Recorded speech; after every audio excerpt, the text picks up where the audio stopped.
এই তো কথা এরকম আর ঢাকা বাড়ি মানে এই বিগ ব্রেকিং, জাতীয় দলের খেলার স্বপ্ন দেখা চায়নাম্যান বোলার থেকে চট্টগ্রামের ভয়ঙ্কর শীর্ষ সন্ত্রাসী হলেন ডেভিড ইমন। যে হত্যাকাণ্ডে কেঁদেছিল দেশবাসী, শুধু কান্নার অধিকার ছিল না স্ত্রী কন্যার। ওদের নীল নকশায় কক্সেস বাজারের আলোচিত একরাম হত্যাকাণ্ডের পেছনের কি কারণ ছিল তা বেরিয়ে এলো।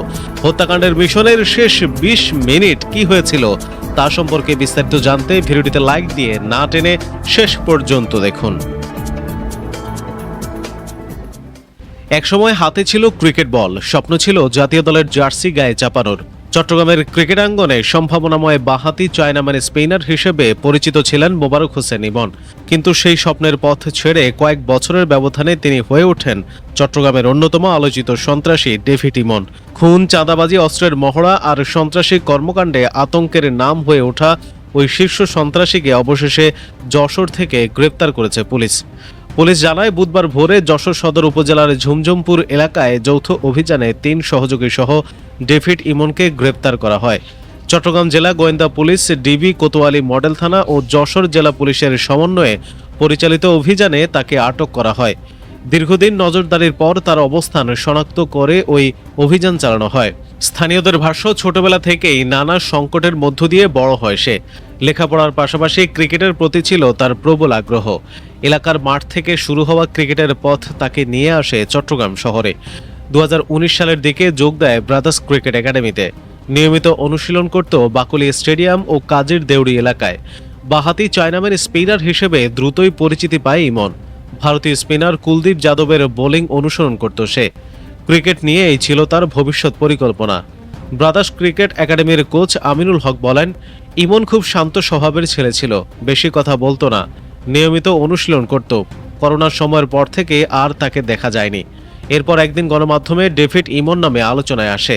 তখন জানতে পারি সেই ছেলেটি মোবারক হোসেন ইমন। ক্রিকেট থেকে দূরে সরে যাওয়ার পর মোবারক হোসেন ইমন কিভাবে অপরাধ জগতের সঙ্গে জড়িয়ে পড়ে তা নিয়ে রয়েছে নানা তথ্য। আইনশৃঙ্খলা বাহিনীর তথ্য বলছে, ২০২৪ সালের ৫ আগস্টের পর চট্টগ্রামের অপরাধ জগতে নতুন করে আলোচনায় আসে সে। ওই সময় থেকেই বিদেশে পলাতক শীর্ষ সন্ত্রাসী সাজ্জাদ আলী খান ওরফে বড় সাজ্জাদের গ্রুপের সঙ্গে তার সম্পৃক্ততার তথ্য মেলে। পুলিশ কর্মকর্তারা বলেছেন, নিজের ভয়ঙ্কর সাহসের কারণে অল্প সময়ের মধ্যেই সাজ্জাদ গ্রুপের অন্যতম সক্রিয় সদস্য হিসেবে পরিচিতি পায় ডেভিড ইমন। সাজ্জাদ গ্রুপের কার্যক্রম চট্টগ্রাম নগরের বায়েজিদ, বোস্তামি, পাঁচলাইশ, পতেঙ্গা, চাঁদগাঁও সহ বিভিন্ন এলাকায় বিস্তৃত ছিল। পাশাপাশি জেলার রাউজান, হাটহাজারী ও ফটিকছড়ি এলাকায়ও এই চক্রের সদস্যদের তৎপরতার তথ্য পাওয়া যায়। পুলিশ বলছে, অস্ত্র পরিচালনায় বেশ পারদর্শী ডেভিড ইমন। তার ১৫ থেকে ২০টি অস্ত্র বহনের ছবি পুলিশের কাছে রয়েছে। আইনশৃঙ্খলা বাহিনীর তথ্য অনুযায়ী বড় সাজ্জাদের আরেক সহযোগী ছোট সাজ্জাদ ওরফে সাজ্জাদ হোসেন কারাগারে যাওয়ার পর ডেভিড ইমন ও মোহাম্মদ রায়হান আলম মাঠ পর্যায়ে বড় সাজ্জাদের হয়ে সন্ত্রাসী কার্যক্রম শুরু করে। পুলিশের নথি অনুযায়ী ২০২৪ সালের ২৮ আগস্ট চট্টগ্রামে আনিস ও মোহাম্মদ হাসান হত্যা মামলায় ডেভিড ইমনের নাম আসে। এরপর ২০২৫ সালের ৩০ মার্চ বাকুলিয়া এলাকায় আলোচিত জোড়া খুনে নাম উঠে আসে তার। একই বছরের ২৩ মে রাতে পতেঙ্গা সমুদ্র সৈকত এলাকায় ঢাকায়া আকবর হত্যা মামলায়ও তাকে আসামি করা হয়। সর্বশেষ নগরের চন্দনপুরা এলাকায় একটি ইন্টারনেট সেবাদানকারী প্রতিষ্ঠানে হামলার ঘটনায় আবারও আলোচনায় আসে এই ডেভিড ইমন।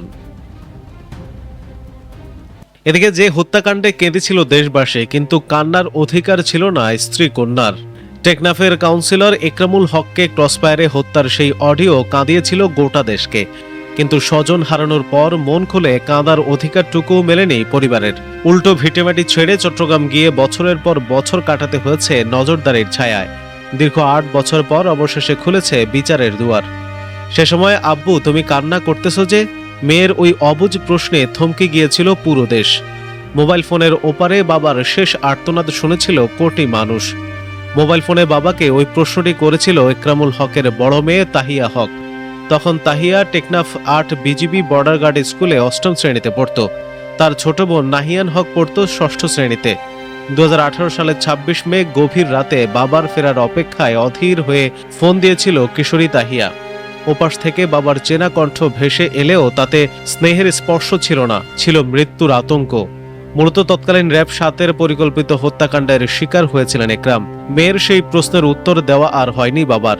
মা আয়েশা বেগম শিউরে উঠে মেয়ের হাত থেকে ফোন কেড়ে নিয়ে দুরূদ পড়তে শুরু করেছিলেন।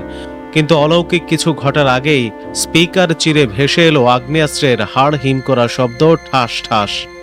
এরপর দুটি গুলির বিকট গর্জন, এরপর জীবনের আলো নিভে যাওয়ার করুণ গোঙানি। ফোনের এই প্রান্তে তখন কান্নায় ভেঙে পড়েছিলেন এক নারী, যার ভালোবাসার সংসার নিমিষেই শ্মশান হয়ে গেল।